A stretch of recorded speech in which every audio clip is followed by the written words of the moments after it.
we can monitor in here. To make sure it's Yeah, so actually we are about to be online very soon. Just be spontaneous. It's fun. Yeah, don't worry. Okay. Hello. Hi. Hi. Okay, so we are now holding an live interview session for the first time with two of the world's leading scholars in applied linguistics and translanguaging. Yeah, so we are very excited to have them now.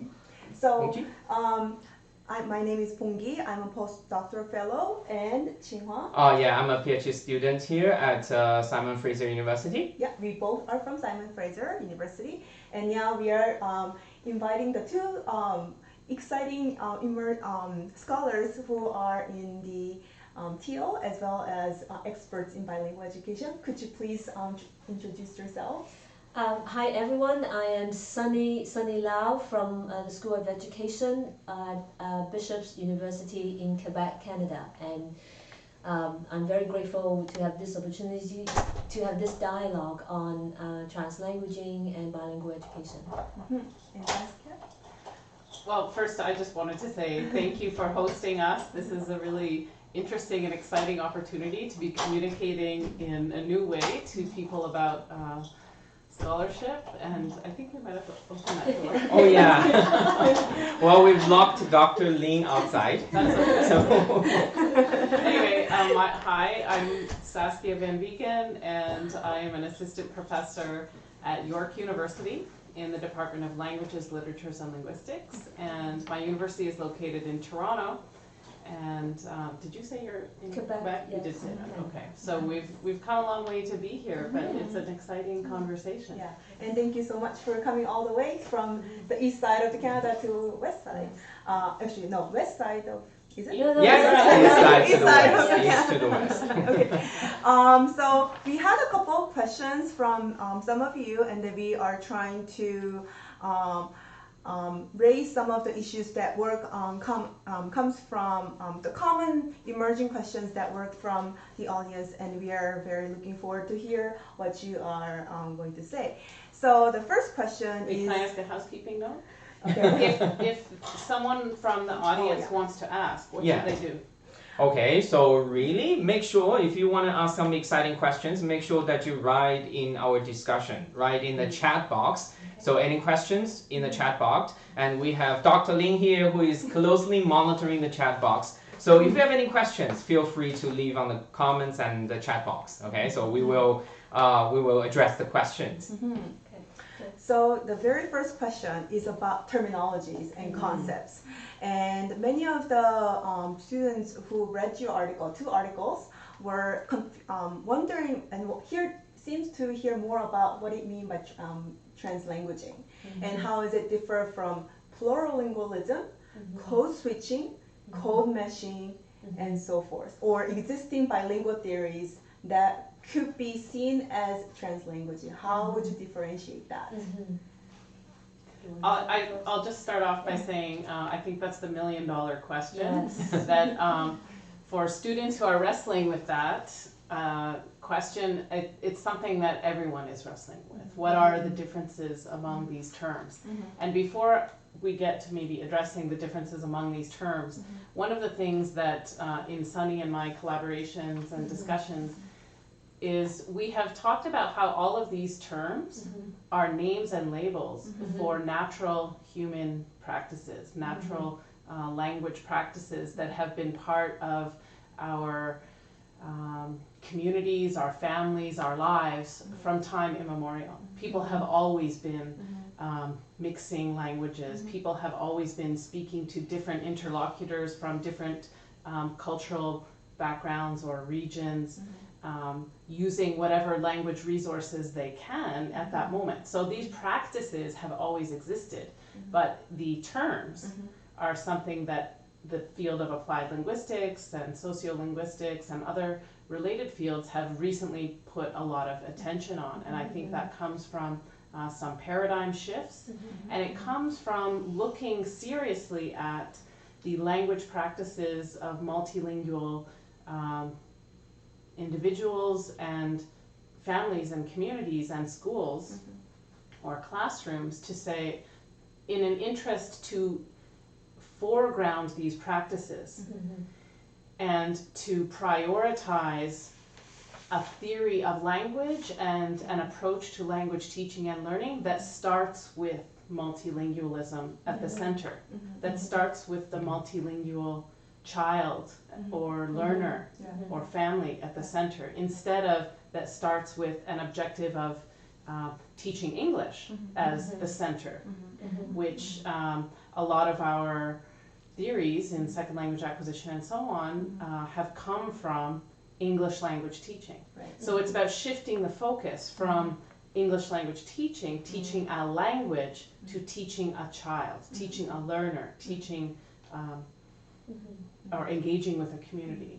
And then I'll see what you do. For me is because a lot of second language learning theories always have that monolingual standard to look at how people use the language and how people learn the language. And so multilingualism is a different philosophy to explain how language is being used and being practiced and in real communities. And so it is like a shift in looking at what language does and how people use it in real context. And so so the whole notion behind it is really to, as what Saskia said, is to go back to look at the user and how we as teachers then tap into those resources to help our students to learn. And so these different labels, when I was reading literature, I also had this struggle.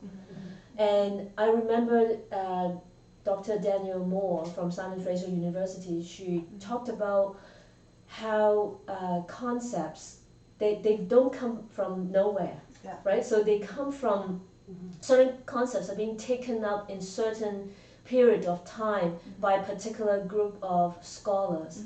And so every concept has that theoretical, philosophical, and socio-political beliefs and history behind it. And so sometimes when we introduce a new term, we try to push the envelope a little bit to introduce some new concepts or new possibilities that is to address what is the emerging need. And so this is how I see why there could be different terminologies coming up, but I can see a lot of similarities among them. Just we still haven't answered your question. But one of the things that come from that struck me is that your emphasis on the practice and the use. And just going back to some other questions that were raised, one of the students were asking, how does the translanguaging space is associated with translanguaging time? And could you elaborate on that if you can, or if you have some ideas? What do you mean by translanguaging time? That's interesting to think about time scales and the temporality of these things, but tell us what you think, what do you mean by that? Time. So I looked at that question. I'm just clarifying if the student is interested in knowing the metaphor, translanguaging space versus translanguaging time, like what possibility that it offers, like the terminology, I think. Is that right? Yeah, I think so. Or how is it even included in the Translanguaging space? Yeah, that was my take on it, or understanding of it. And actually, in fact, many of the social linguists talks about time scale, time scales and frames. Spatio-temperal. Yeah. Yes. So. Yeah, and you can look at these moments of translanguaging as occurring in situated enactments. Mm-hmm. So translanguaging is always about using your language practices depending on the context, depending on the purposes of interaction, depending on the purposes of communication, depending on the interlocutors, and so on. So it's always a situated enactment in a particular space. And if you're thinking about this question from the perspective of the educator, one of the questions educators might ask themselves, and that I ask myself when I teach, is what kind of space have I made in my classroom? Have I made a space wherein students can feel free to enter in using the full range of their linguistic repertoire and all of the practices that they Right. So you jump in here is a time-space question. So both are metaphors. Yes. But the time is linear. That is, I want to focus on meaning making.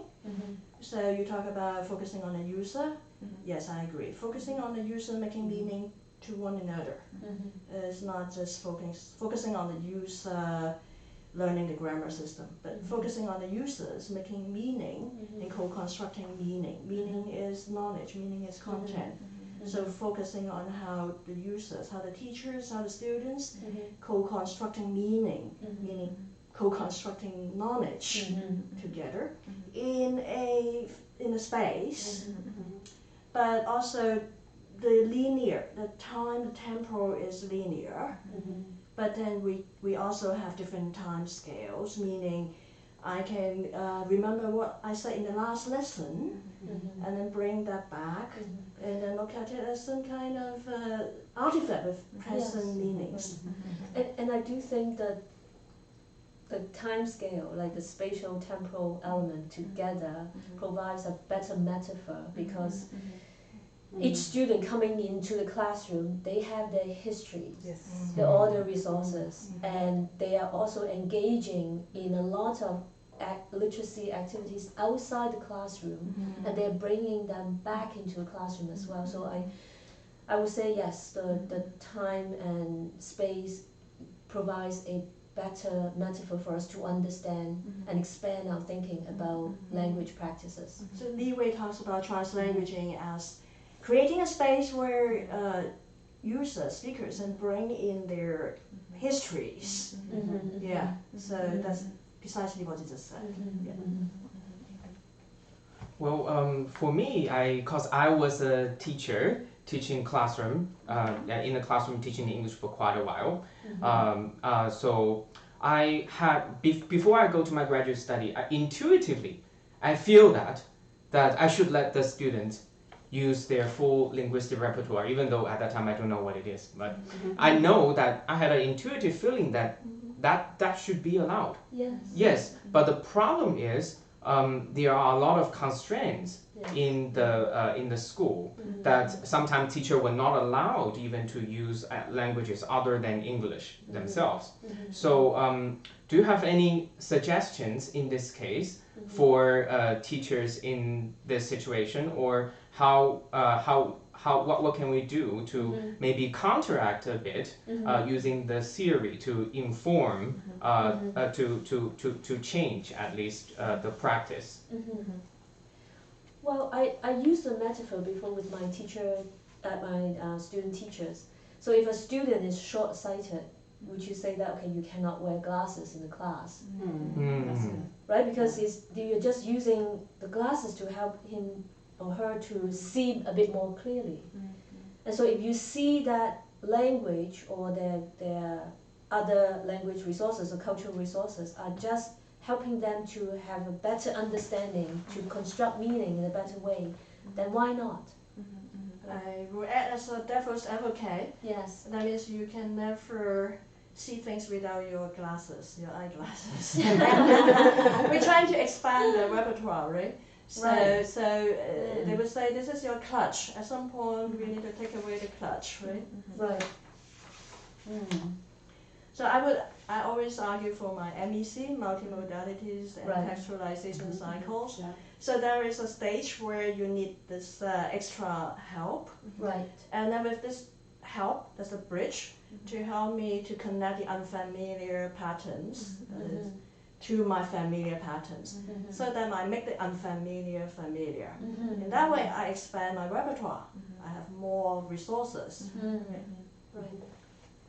What do you think, Saskia? I think that there are a lot of things that educators are negotiating and navigating in their classrooms. And when we are sitting outside of that classroom space, it's very tenuous to tell teachers what they should be doing in their classroom. I think that's up to their professional judgment, and that's something that I deeply respect. Because teachers are navigating institutional policies that are often constructed out of dominant ideological perspectives about language, popular discourses about language, discourses around assessment and achievement that they might be exposed to in their school district or in the news media. And so teachers are always making choices, I think on the fly, about what and how they are teaching, in addition to what they have already planned, and in addition to what is their general underlying philosophy or stance towards using students' languages in the classroom. So I think it's a mix of teachers recognizing that there is room for both planned and spontaneous engagement with students' translanguaging practices, so that teachers can plan some opportunities and times when students specifically can engage with, can draw upon all of their linguistic resources, but also creating a space in their classroom where if students spontaneously start to and want to use other languages, that's okay too. So there's this planned and spontaneous aspect, and I think sometimes those decisions come from the teacher as the actor and the mediator of learning, but sometimes they come from the student as the social actor, making their own decisions.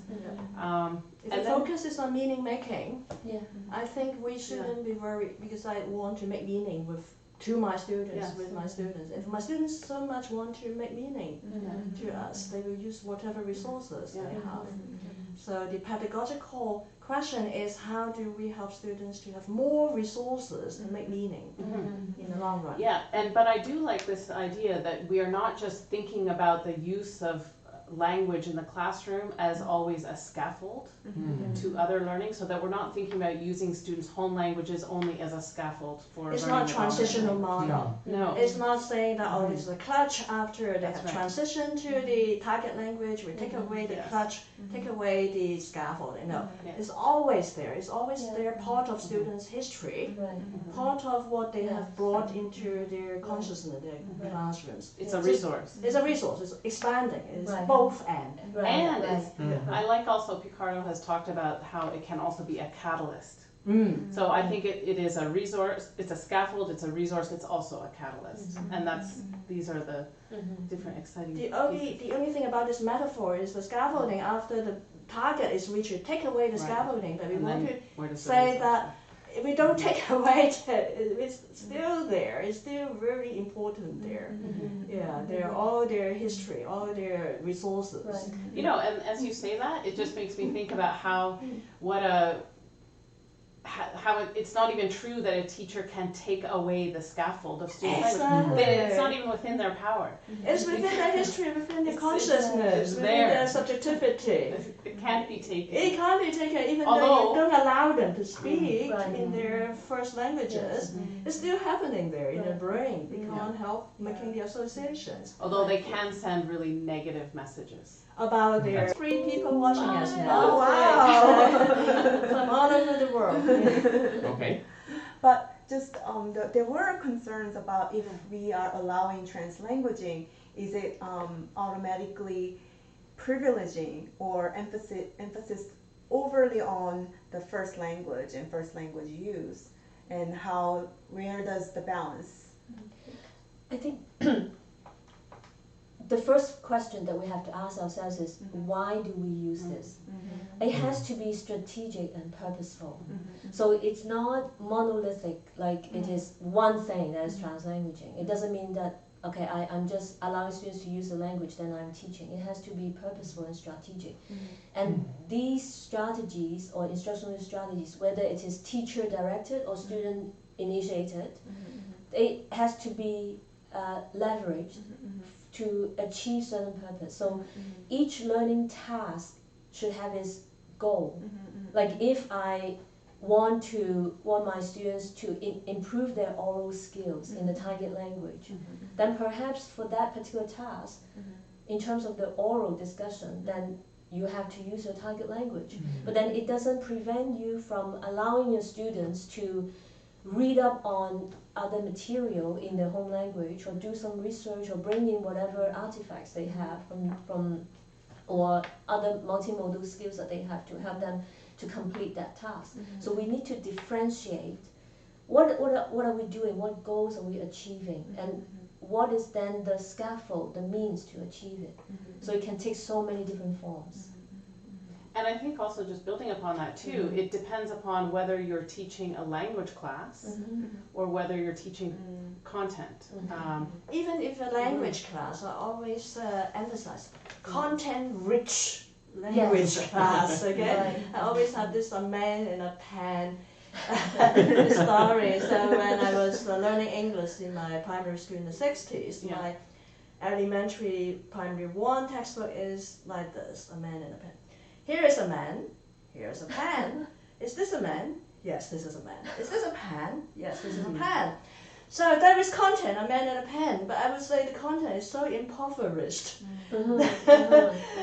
Yes. So I think even with language teaching, we can have meaningful content Yes. to energize the language class. Right. And what you said about impoverished learning spaces, I think this is also important, because we have to think about, even if we are bringing in students' home languages, is it really just about even creating these bilingual word walls or dual language word walls, which is very, Just it's a helpful, Oh. or are we just being celebratory? Are we just being tokenistic? Or are we truly not just opening to students' languages, but also their cultural histories, their language histories, their family histories? Yep, there's the personal history, community history, family history. So I just want to give a short example here. Yes. So I was watching this class, and I work with a group of ESL and then French teachers. And so we try to bring in plurilingualism, and we really, it's very important for us to open students' worldviews, and not just to just simply celebrate the language, but also to understand each other and to be more respectful and accepting. And so, for example, when we're teaching the plural personal pronoun in French, il, I-L-S.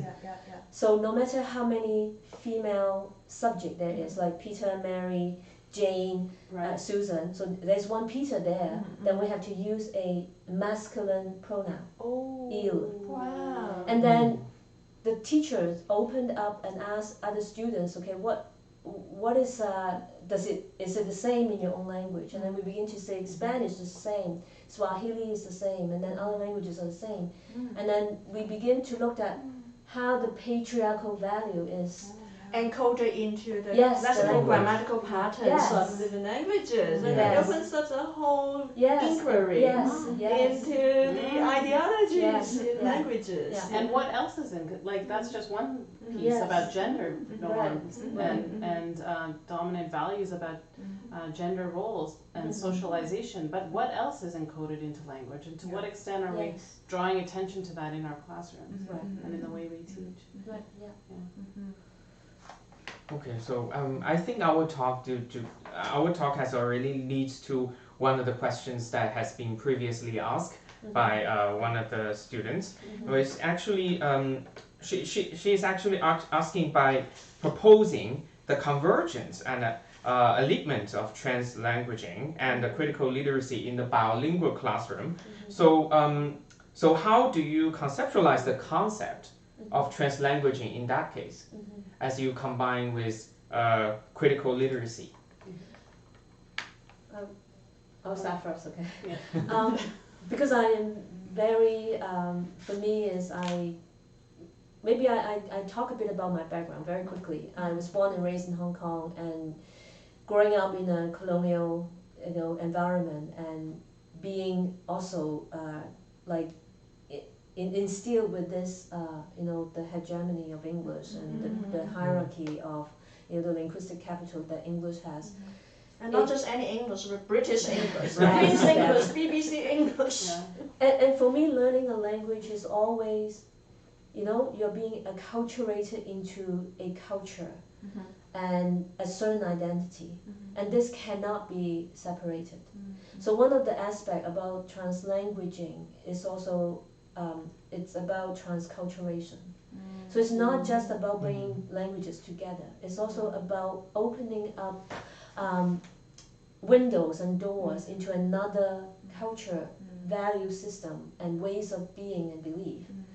And so that's why when we learn a language, it's never about learning certain words, because the words implicate a lot of things, right? Your positioning, your identity, your values. And so for me, when you learn a language, you always learn about the language as well. And for me, you cannot look at translanguaging without looking at that critical aspect. Transculturing. Yes. Yeah, and just thinking about ontologies and epistemologies, and how do we know what we know? And what does a translanguaging perspective, as an onto-epistemological perspective, open up for us to think and know the world differently? And I think this is a really good question, and Sunny's work speaks to it a lot, that there are some who would think that a translanguaging pedagogy is automatically transformative. And I would like to hope that that is the case. However, sometimes based on other things that are going on in schools and the way that schools as institutions are embedded within dominant ideologies, I think sometimes, again, we could move to that checklist, checkbox, tokenistic approach to translanguaging, where it could just end up being another thing that I do in my classroom that is not necessarily linked to critical pedagogy, that is not necessarily linked to a transformative engagement with the way we think, the way our societies are constructed to normalize particular practices and to marginalize others. I think that, again, is the hope behind a translanguaging lens, but I don't think we should always assume it's automatic, because then things can hang on it, on the concept, and it can get invested with certain attributions that may or may not bear out in the end. I'm just constantly thinking about like the implications in the particular sites, and for example SFU or UBC, and we talk a lot about translanguaging or plurilingual practices and so forth, but a lot of the discussion that I've been hearing from the faculty at SFU is that the medium of instruction is English, and everyone is coming from a different multilingual and multicultural perspective, but here in this institution we speak English, and then I hear that conflated notion of how multilingualism or translanguaging gets deceived in the ideologies of Anglicized monolingualism and privileging the monolingual speakers of English. How would you respond to that? Yeah. What would be the approaches to Challenging? Yeah. Well, I think creating a counter discourse is really important, and I think that counter discourse is most powerful when it comes from students themselves, because at the end of the day, faculty are here. Well, you're talking specifically about post-secondary institutions, right? So let's keep that context in mind. Faculty in post-secondary institutions are here to teach students, right? We do teach disciplines, and so I think sometimes when we get hung up on teaching our discipline, we could forget that we're teaching our discipline to particular students with particular needs. So the counter discourse needs strength, it needs allies, it needs Yeah. to be Counter amplified. discourse and Yeah. illustrated with classroom examples, Mm. concrete Right. examples showing Yes, that yes. you allow their multilingual, plurilingual resources into the classroom. It actually adds to the benefits of the learning and the Right. teaching, not detracting from it. Right. We need to collect many case studies, examples, to show the evidence Yes. that the monolingual approach might not be the best approach, maybe even bad approach. Yeah. Yeah, in that regard, some of your piece that where the students are using Mandarin to understand the comprehensions, and then they actually wrote what she wrote in the slide was very powerful example. Well, I'll never forget once when I was just repeating this story to Sunny as we were here. A statistics professor came when I was working, at one institution, to complain to me and say that her students had purchased the statistics textbook in Mandarin, Oh. and she felt that this was a kind of a form of cheating. And I was like, wow, it's interesting that you think that, because I think that's incredibly strategic and resourceful. Right. And see what happens when you come with a different stance, when you come from a different ideology, when you come from a different lens. It's going to take a long time to undo those in the post-secondary context. We were just talking about it before this interview. I also had students, international students, who come in and they do like Masters of Education, and a lot of concepts they've never encountered before, and so they have to find the last resort. They have to go online and try to find a translated text to read it, to understand, and then go back to the English. And they said, I did it, but I feel so guilty. But for all their lives, they were being taught that, You can tapping only into your learn content in a monolingual Yeah. world. But yes, this is not how our brain works. No. that's right.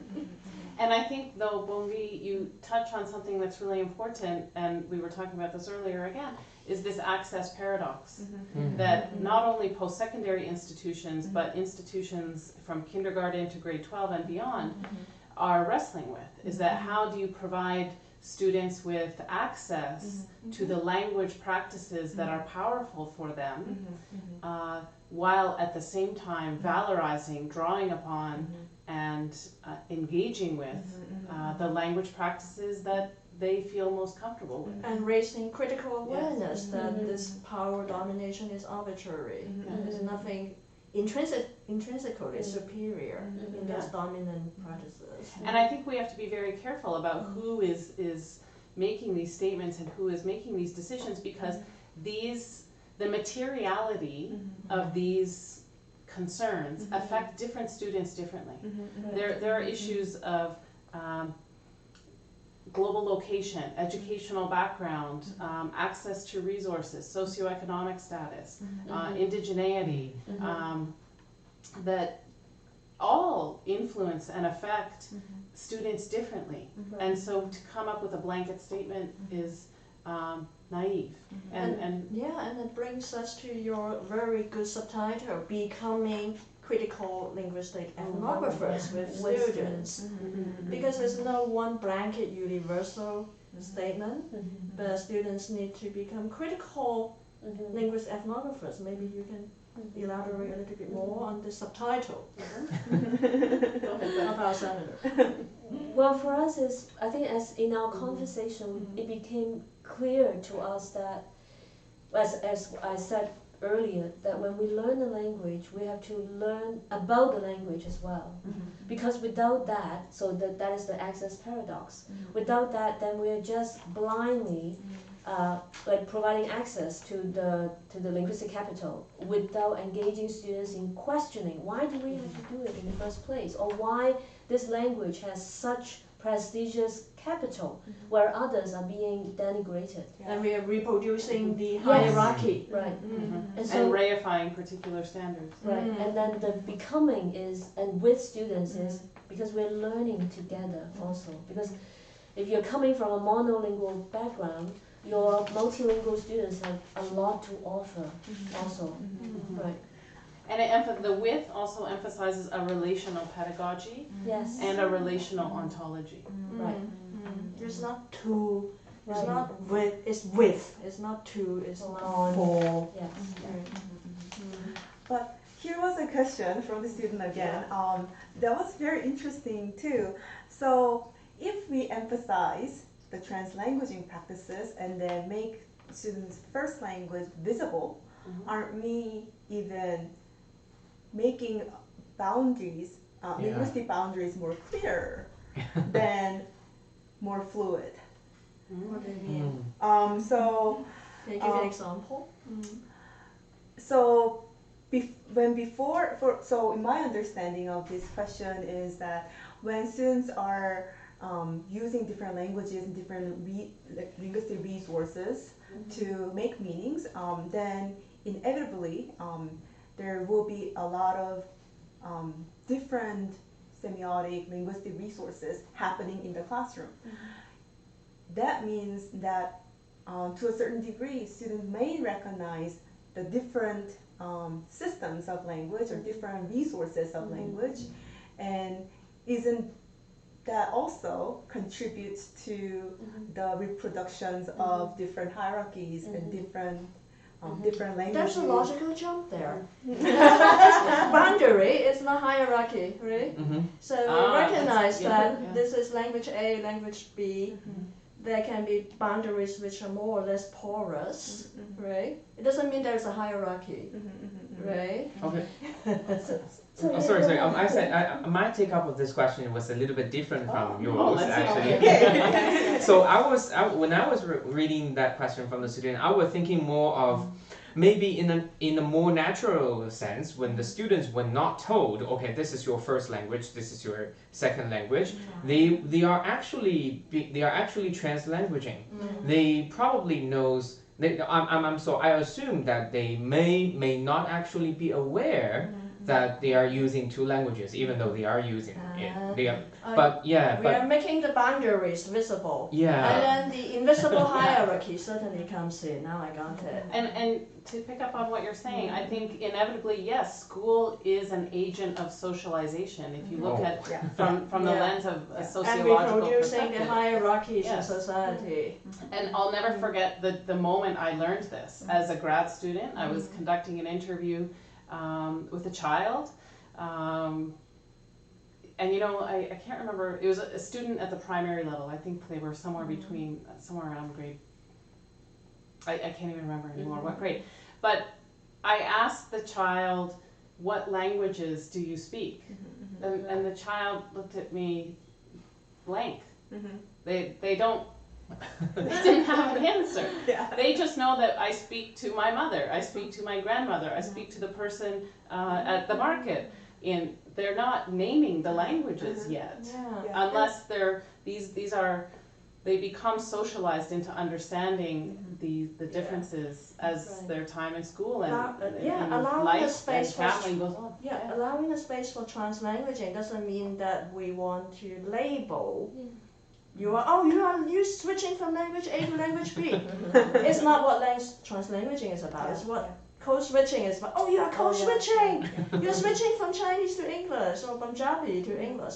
But allowing a space for translanguaging is allowing them to mobilize all their resources. And we don't need to say, you are switching. You are mixing. We don't need to use those terminologies to label what our students are doing. They learn that soon enough. So then we need to do the critical linguistic ethnography bit to say how these practices get reified as language A, language B, and then these language A, language B got placed on a hierarchy. I think at some point we need to engage students in that kind of critical analysis and be able to be conscious of what they're doing and to speak back against it.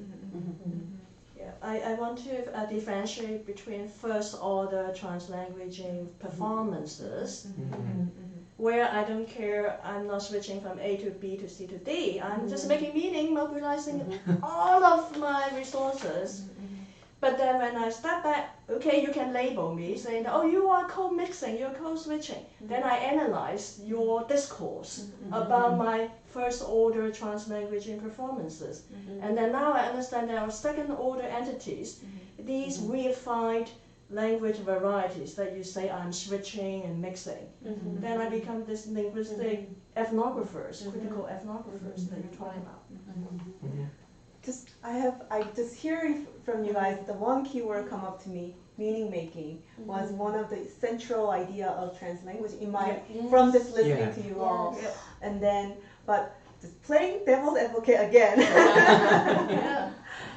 If we are emphasizing translanguaging, are we disprivileging the monolingual speakers who has been the mainstream? Oh. Well, are there any monolingual speakers? Really? That's another question. Right. And also, if you look at translanguaging as not just languaging, using language, but also all semiotic resources. Trans-semiotizing. Right. Or multimodalities. Yes, we are all doing it. Yeah. They are worried about whether we keep our rooms clean. Yeah.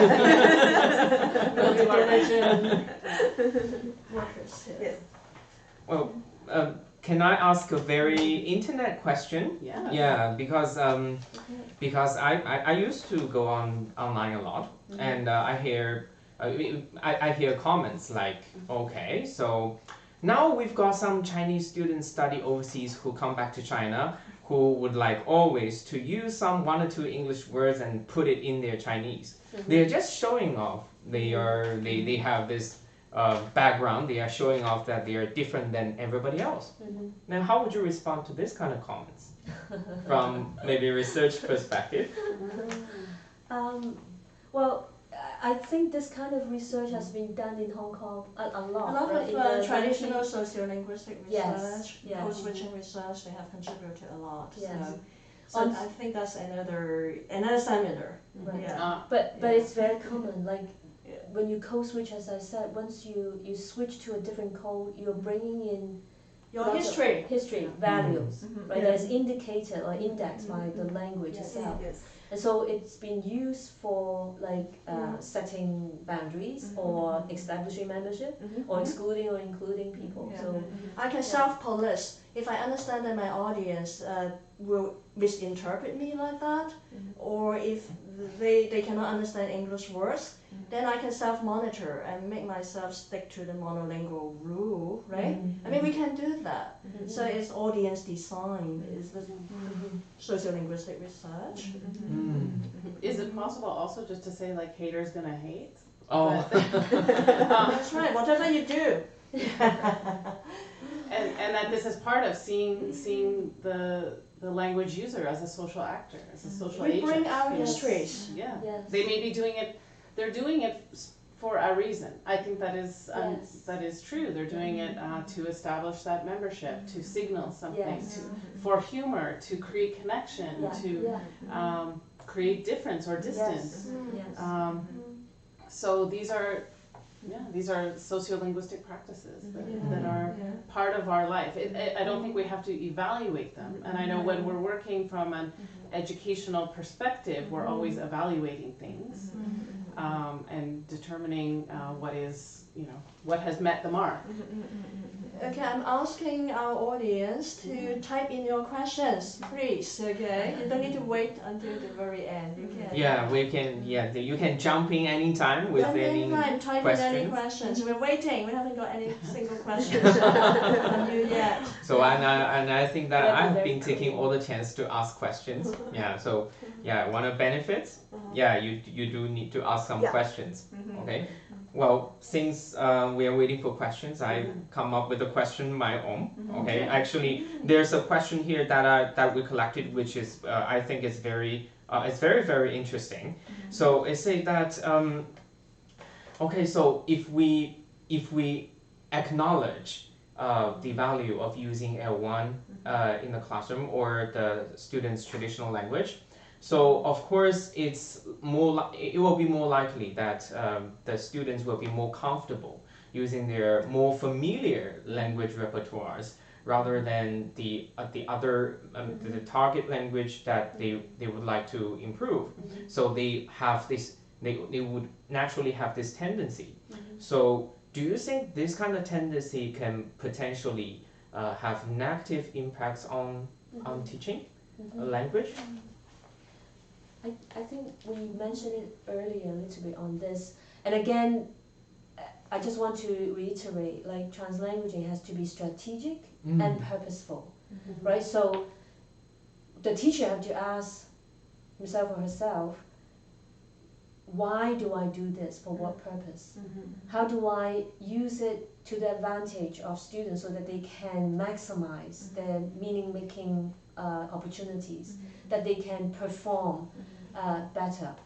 And so it's not opening the floodgate and then you can do whatever you like in the class. It's really about planning ahead, as you said, or I think Yasona Senmos and Gotter, they talk about planned translanguaging and spontaneous translanguaging. I think we can have both and both kinds. Yes, that's right. Yeah. Yeah, like Saskia mentioned this. Sorry. I was going to say, Bongi, too, that you do sometimes when I talk about these approaches with educators, it is, I just want to acknowledge that is one of the common comments that I hear back is, how am I going to do this when I can't speak all of the languages of the students in my classroom? I think Professor Jim Cummins and Margaret Early, they have lots and lots of examples in Canada that you can create a space for all the resources from students' home languages. You don't need to speak, you might have 30 linguistic patterns in your classroom. It's No, you possible. don't. I also have some examples from Hong Kong. Right. The teacher doesn't speak the students. Okay. Of course, we need to do more research to collate more empirical evidence and to elaborate how we could do it in different scenarios. Yeah, and doing that work with educators so that it's not just researchers, say, coming to schools or writing papers and hoping that teachers are going to adopt this in their practice, but looking at how do these practices work in the reality of schools. And one of the key issues that I'm interested in lately is now, how does this work in terms of assessment?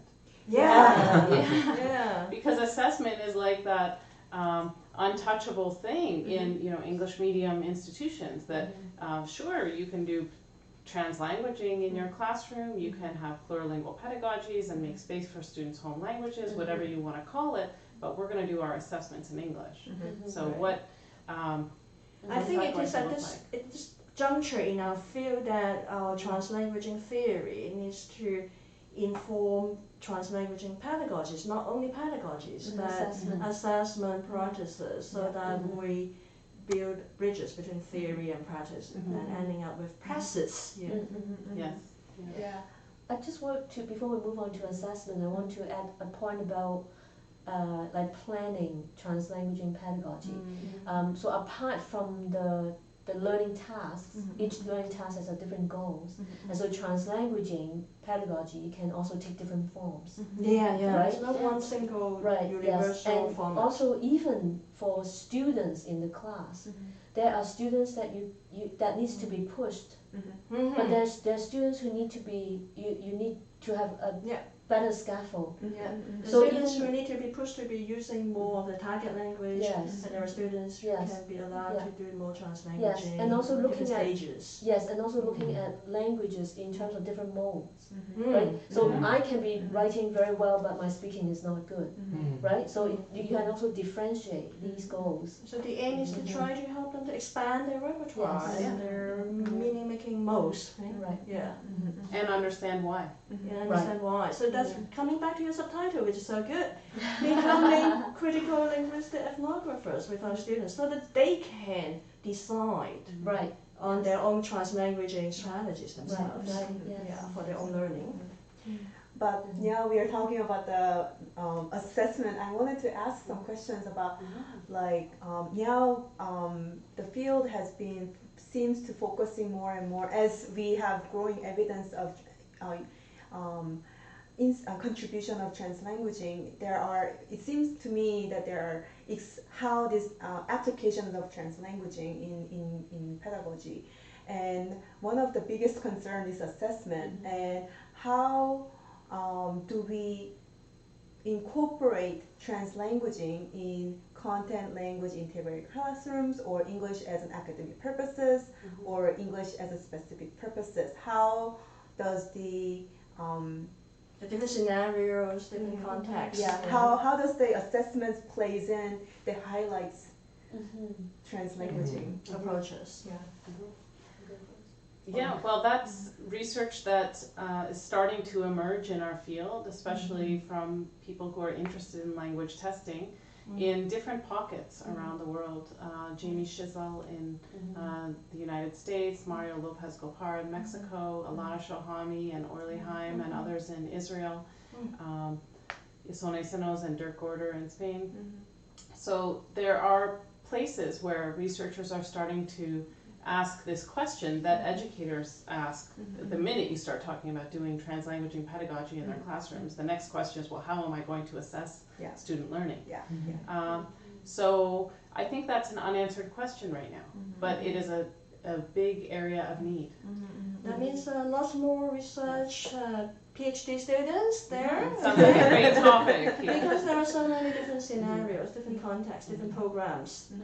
Translanguaging approaches to pedagogy and to assessment. We still need a lot of empirical research in those different program contexts, right? We call EAP, ESP, CLEO, whatever. But they all share meaning making and rich content, right? And also allowing students to mobilize all their meaning-making resources. And even just asking the question, what does multilingual assessment look like? Does it mean providing resources in multiple languages but then assessing in the target language? Does it mean giving students the choice between writing an assessment in language A or language B? These don't really sound like translanguaging forms of assessment, because those still operate in one language or another. Or does it mean allowing students to write and produce work using whatever languages they want and mixing them in however I see it as a spectrum. It's a spectrum. To varying degrees, do we see that as translanguaging? Yeah, it's all of these things, probably. And it has to be very context specific. Depending on the students' background, literacies, their histories.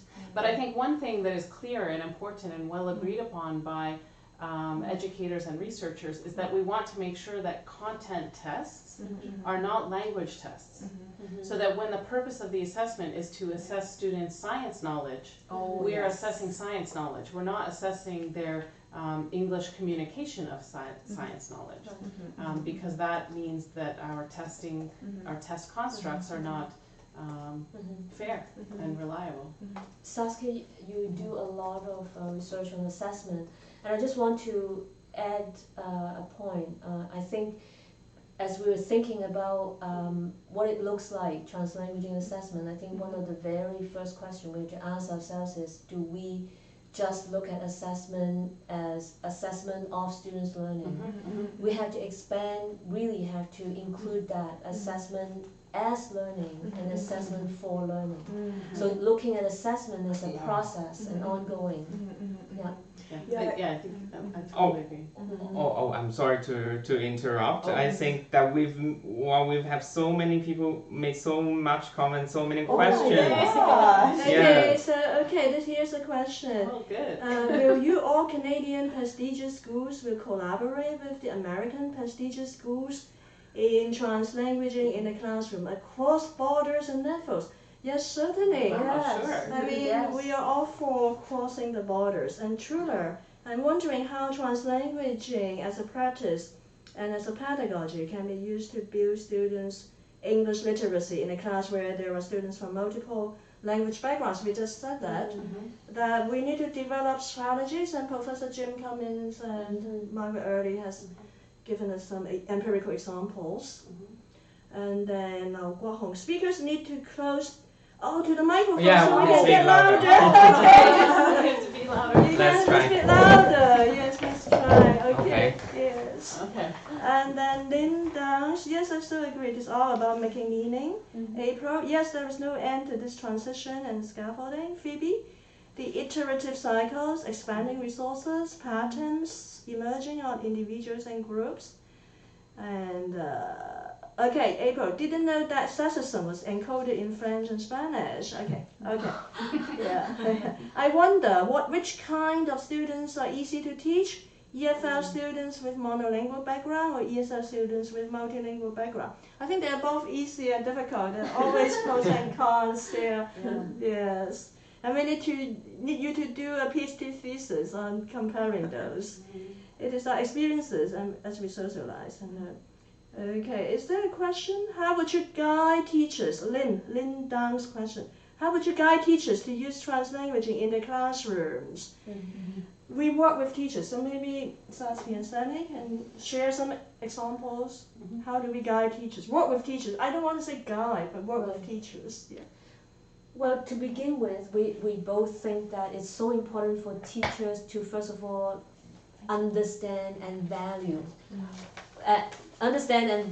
the importance of including students' multilingual and multicultural background and resources as to build on new learning. I think that is very important. Looking at it from a asset-oriented perspective rather than looking at it as an interference or obstacle. I think that is a very important point. And then the second thing will be looking at what is, when you do the design, okay, if you use Garcia, Johnson and Seltzer's model, so the translanguaging stance, translanguaging design, and then translanguaging shift, then it's really about how you design your lessons in a way that you are tapping into students' resources, and then being able to also move with them, shift your curriculum design based on their ability or their progress. Or you can use also Angel's model, like the MEC model, and multimodal and textualization cycle, right? So it is also tapping into all multimodal, multilingual resources, and then allowing students to then recontextualize and contextualize what they learned in one particular mode into another mode, and this has to be ongoing. So those can be different models. And another suggestion that I would have is to draw on Cummins and Early's idea of identity text, and seeing the texts that students create in the classroom as a reflection of their identities and reflecting their identities back in a positive light. We always want to be doing that with whatever students are producing in the classroom, but how are we making sure that their linguistic and cultural identities are part of these and it's part of the histories. Yes. It's part of histories. And I think when you're out of ideas, one thing that I love doing in working with students and kids and youth from any age is to be transparent with them about what my purposes are. And sometimes when I don't understand what to do, I could say to my students, I want to talk about this scientific concept with you, and I want to use your languages. How should we do that? I'm really curious about that. And I don't have a lot of ideas. What are your ideas? And I think just flipping the classroom and recognize all of these things around translanguaging pedagogy are aligned with a particular vision of the learner and of teaching. And I'll just connect this with something that was really influential to me is Diane Larson Freeman has that triangle of what is the learner, what's your vision of the learner, what's your vision of the teacher and of teaching, and I would add to that maybe in the middle, what's your understanding of language? So, or languaging. And how do these all come together? So if you have a vision of the learner, and the learner as agentive, having agency, and having ownership of their own learning. And as important to the classroom. Okay, here's a question from Virginia Penn. How do you see the CEFR evaluations as assessment? the CEFR, the European. Oh, The common. the common Yeah, European yeah, framework. yeah. How do you see it as? Yeah, this is As can do assessment. statements, right? Can I do can statement, do yeah. this. I can use the language to do A, B, C, D, E. Yeah. Can do statements. Mhm. I think it's compatible. Again, there are new descriptors of plurilingual competence. Yeah, because CEFR can be very monolingual. Yes, it kind of envisions languages as Yeah. separate. Yeah. Because you're assessing language separately.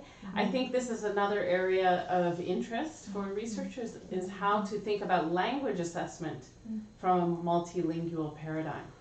Yeah. And I'm So here is April's question. Since translanguaging and plurilingualism are new theoretical perspectives, what are some of the common criticisms and challenges? Wow, that's so broad. ooh, that is a big important question. We already Yes. covered some of the criticisms, right? Mhm. So But they aren't new though.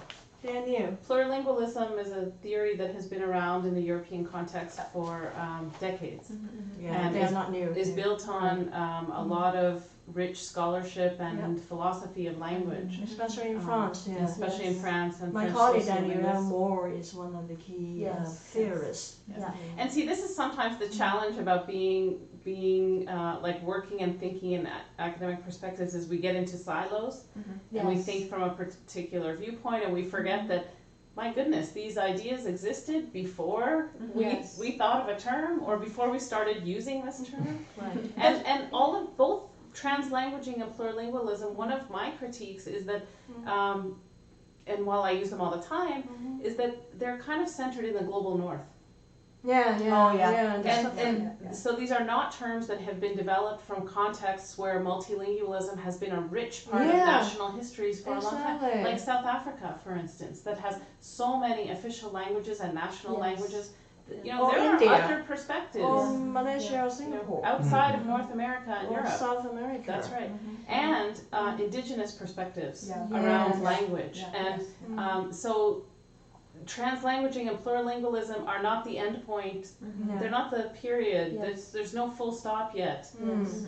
We still have more to learn about the way we think about these practices. I think Danielle Moore mentioned a point in one of her articles. She talked about how these terms actually provide a site of translingual reflexivity, because the terms themselves actually reflect, as I said, the history, the socio-political conditions, and the theoretical and philosophical beliefs of the particular geographical location and also time period, and how these concepts travel across time and space, and they're being adapted or adopted into another theory and being taken up by scholars, and how language is never neutral, right? What publications get transferred further and more widely read. So that's why we don't see a lot of these concepts being read in the English world because of the political economy of language. And the political economy of publishing academic research and whose research is disseminated widely. Right. But I would say there is something new in the sense that in our field is the process term. That is, you see the ing form, right? Languaging, translanguaging. So we are focusing on what we do as the verb itself, an entity. So process-based ontology. Ultimately, the reality is made up of dynamic fluid processes rather than separate entities. So that could be something, it's not new. I mean, Alfred North, Whitehead, is from the 60s, the process philosophy. But it just gets into discussion again.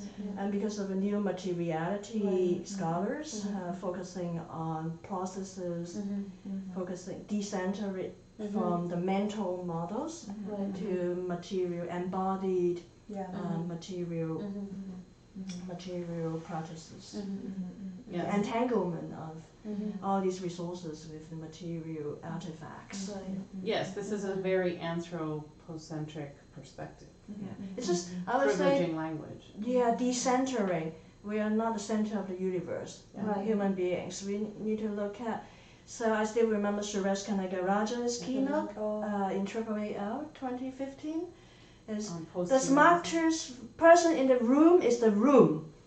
That's he's trying to be provocative, to decenter it from person. Yeah. The smartest person in the room is the room, because right now we are using all the technology to mediate our meaning-making practices right now. So without all these material artifacts and technologies, so it's part of our meaning-making resources. So there is this question from Amy on creating a counter-discourse. Saskia, you mentioned counter-discourse. Could you shed some light on directions in content-based education, particularly when the contents are very complex, like senior secondary science classrooms, right? So, Amy, you better write. I think you have the answer. You better post your answer. This is your research area. It's very difficult for me to guess what you want me to answer.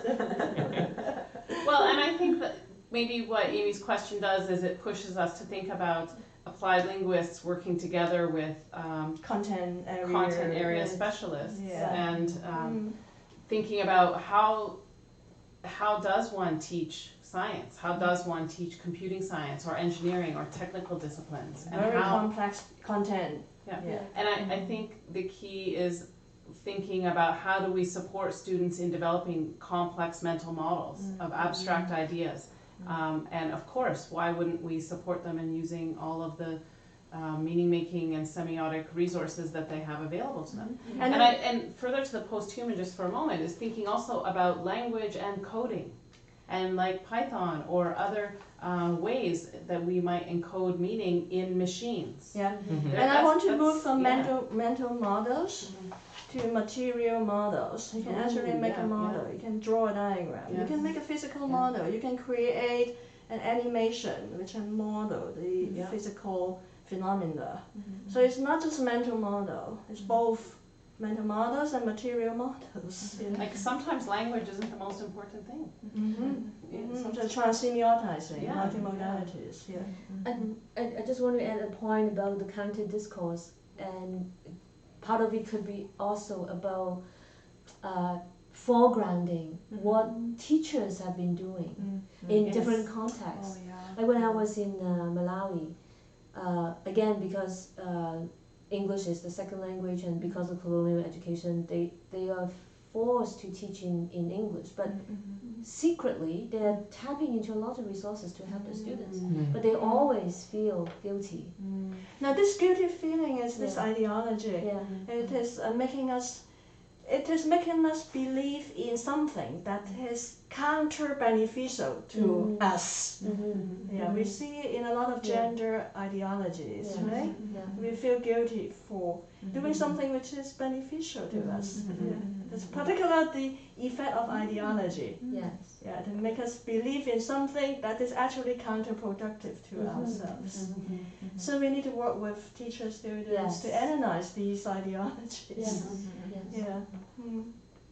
So maybe one of the questions, last questions, is the research method and methodology. So what kind of data collections and analytic lens would you use to understand translanguaging in your own context? I think we were just talking about how we engage teachers in exploring what it looks like in the classroom, and I think that is so important. Because a lot of times they are already using some of the strategies that they are not conscious of or feeling guilty about, but then accompanying them and raising the awareness that these are actually effective strategies to help them to regain that autonomy. Because a lot of times teachers are being seen as, now what you're doing is not enough or not good. But they are finding creative ways in order to help their students. And so that has to be reaffirmed, and also they have to be equipped with that philosophy or theoretical Counter discourse. yes, they themselves have to do that to the principal, to the parents, to the students. And Why with they are all the doing that. empirical examples to Yes. illustrate the counter discourse. It's not just a discourse, but Yeah. also the concrete classroom examples. Right. Right? So we still a lot of work to do. How about you, Saskia? I agree with what Sunny has said, and also adding that triangulating data is very important too. So when we're doing field work in classrooms, that's one kind of data. But I'm also interested in what we can learn about translanguaging and other language trans-semiotizing and so on by looking at perceptual data, by looking at data around learning, and how do we get into that black box. Eyeball tracking Yes. could be one methodology. Yes, or classroom discourse and That- classroom yeah. interaction and Yeah. micro interactional data where we can dig down into exchanges between students and so on. I also find it fascinating, just as an educator myself, when my students are doing group work and so on, and when they are using their own languages. I love being a fly on the wall and listening. Yes. I'm always eavesdropping to hear how they are making meaning Yeah. of a term, and I think I'm very influenced by Meryl Swain's work in that regard. How languaging happens. I think that's something that I'm interested in lately, and also I'm interested in a lot of the translanguaging research comes from case study research or again the classroom-based data. I'm interested too in not just the output, like the oral and the writing, but what about reading? All of our models of reading tend to be focused on reading in one's first language or Second language. or second language. So it's a very The one about monoglossic. bilingual reading, Yeah. translanguaging reading, Yeah. bilingual text. These are monoglossic Studies. models of top-down and bottom-up reading and so on. What might a multilingual or translingual model of reading look like? So I think there's room for all kinds of We can even collaborate with neuroscientists so that we know when we read a monolingual text, how to bring patterns, attribution patterns. So different when we read a multilingual text, which is a parallel multilingual text or translanguaging multilingual text, then we can have all these neurological correlates. It's really exciting. A lot of research, PhD thesis waiting to be written. And one other thing too is not just always doing the research around translanguaging in educational contexts, formal educational contexts, but also out of school contexts. Informal, non-formal education and so on. Can I ask one last question, just out of curiosity? So I know I'm aware of the time, but just my burning question. What will be?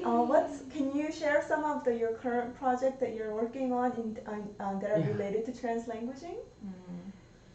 The one that I mentioned. So I'm working with a group of teachers, ESL, and French teachers, and how we try to, through a professional learning community, that we study each other's curriculum and look at the convergences and see if we can find links in terms of teaching strategies and also language learning strategies in order to help students, plural students, to learn, to master both English and French. So that's one of the, and I have other projects on, again, we focus a lot more on in Quebec because the whole idea of English and French, and we have a lot of newcomers. They don't have or they're learning English and French as third or fourth languages. So. For myself right now, I'm working on 3 different projects. One is working with educators and students who are students from who have been displaced from their country of origin, who are labeled as refugees, and who may have had gaps in their formal schooling. So looking at their language and literacy practices and how teachers use translanguaging in those kinds of classrooms. Another one is a translingual reading project at the post-secondary level, looking at how students read disciplinary texts in using their different language resources, and a multilingual assessment project. So looking at collaborating with educators to develop multilingual assessments, and that's just getting started. So. Well, any other questions from the comments? I think Yeah. we don't see any more now. Yeah. Last chance for you to type in a question. Thanks to those who have hung in there for the Yeah, whole we have hour. 31 people. Wow. It's really amazing. Thank you. Thank you. 1 hour and 15 minutes. Thank you so much. And thanks to our hosts Yeah. and our moderators. And Chinghua, Imagine Scholars. Yeah, we need this dialogue, conversations. And we'll be posting this, and we also have an interview with Gary Bahrason on narrative inquiry, that is storytelling as a research methodology in education. So subscribe to our channel and spread the news. Yes. Thank you. And if you have any questions or anything, that you can also leave your comments below after the live event. Yeah, and just now Professor Lim mentioned that the public seminar, the public seminar and the interview with Gary will be posted on tonight. I will work on it, and it will Watch be out posted for on it, tonight. and Okay. press the little bell. We will get notifications of our new videos. Okay, thank you there. Thank from you. all Okay, our thank friends. you. Thank you. Okay. Bye bye. Bye bye. Okay.